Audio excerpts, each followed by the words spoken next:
Here's one example of, that's a fixed cost.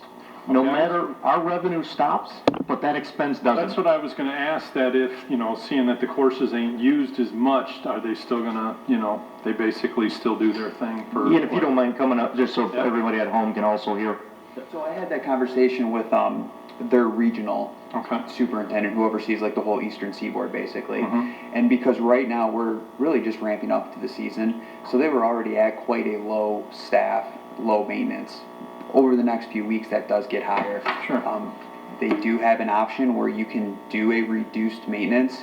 He told me if we wanted to, we could talk about it, but he said the savings you'll see, it's kind of minimal just because of being a seasonal business. He said if you were, in Florida where you're taking this cost every month, then you'll save more.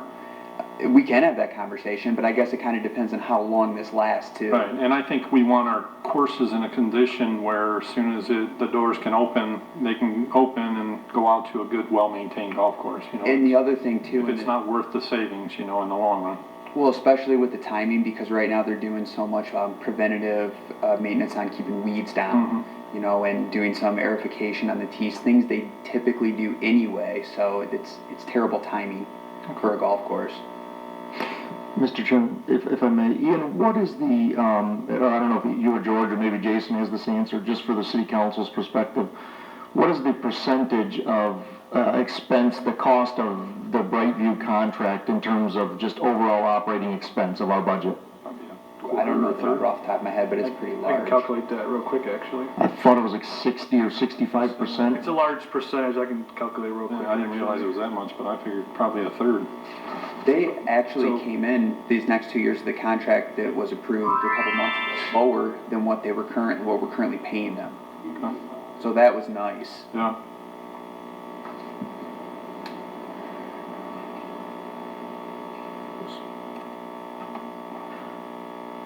But that's one of the challenges that we have related to the golf course. I mean, that never goes away. I mean, even if you looked at the analysis of trying to do it in-house, you still have all those fixed costs that, and certainly in a pandemic like we're dealing with where we have no revenue, it kills us. But even if you have a challenging season where you just have bad weather, it still hurts you pretty significantly. And Meadows is at 100%, after the construction of the new holes and all that stuff, it's fully, Yep, yeah, okay. absolutely.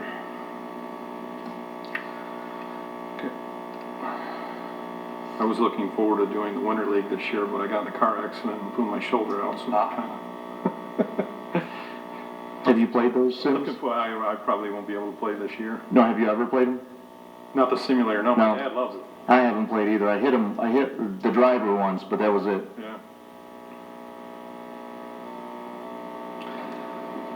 Well, we'll get you the percentage. I don't know, did you figure out what it was, Jason? Yeah, because we usually take the golf course revenue, not total revenue, but the golf course revenue, because that's what the maintenance is based on. So the approximate cost is about $840,000 between the two courses, and the revenue between the two courses for golf course is 1.4 million. So roughly, I can't think right now, so I'm just going to 60-ish? 60, Yeah, 840 divided by give or take 20. yeah. For good round, good round. about 60% around there. So. Okay.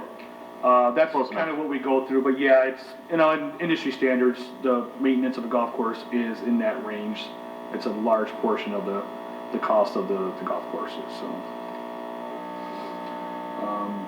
But it's nice to note that they did come down on their pricing, or the bidding process, they came down on their pricing for the next couple of years, so.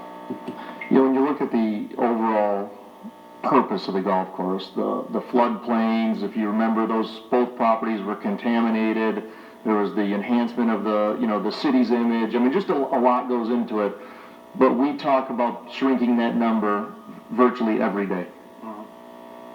And if you guys have any ideas, we're all ears.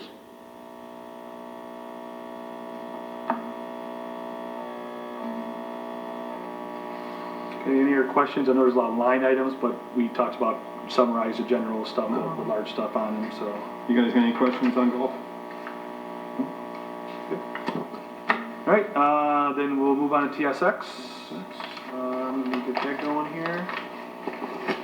Okay, TSX.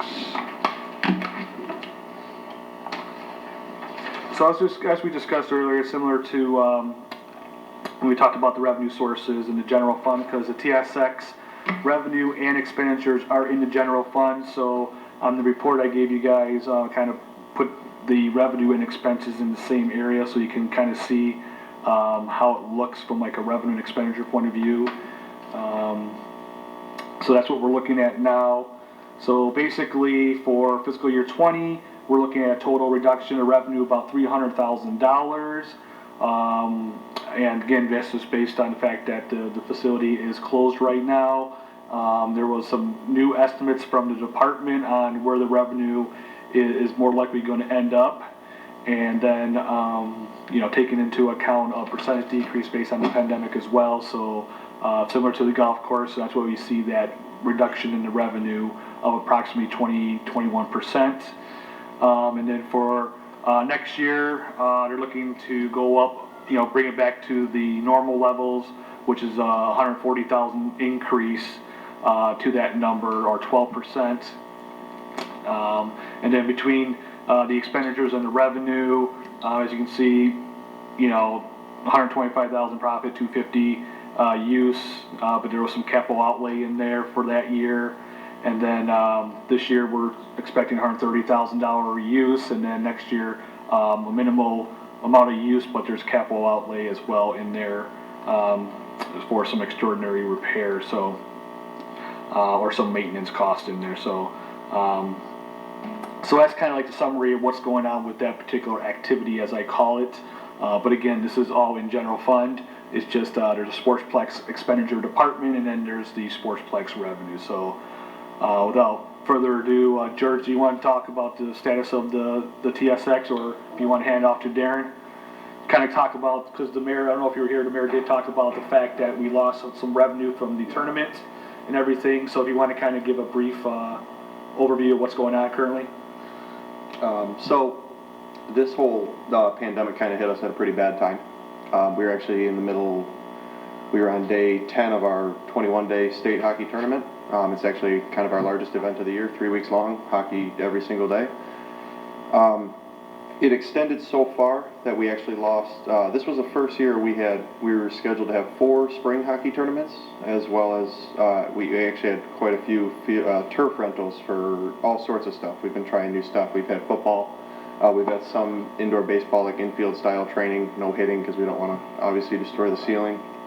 And our roller hockey has really taken off. That roller hockey could still remain intact, depending on how long this extends, but we lost, especially with today's extension confirmed it, we lost all, 3 of the 4 for sure, of our spring hockey tournaments. And like I said, first year we were going to have 4 instead of 1 or 2, so that's an additional $10,000–11,000 on a weekend. But on top of that, you know, even the 4th one is a USA Hockey event. They have canceled all of their spring season now. So obviously this whole pandemic really hit us at a tough time. Because we were finishing up, we were having a pretty strong year. We had a gigantic inline hockey tournament, a national championship, if you will, to begin this fiscal year, actually back in July, stretching into, or maybe the end of June, stretching into July. And then we bid on another one and got a 17-day one coming up to start this upcoming fiscal year 21. I'm hoping this doesn't extend all the way into that, because that's a massive event. I mean, before concession stand sales or any of that, just flat out payment, it's a $47,000 event. So obviously that would be another catastrophic happening in my business. But for now, obviously, you know, there's no way around it. This hit us at a bad time. And I personally thought we were having a halfway decent year. I was pretty pleased, especially for my first one.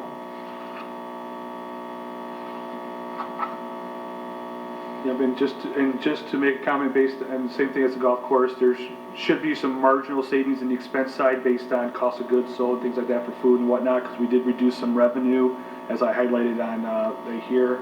We did assume some reduction in revenue, but to try to conservative, we let those expense side a little bit of minimal decrease.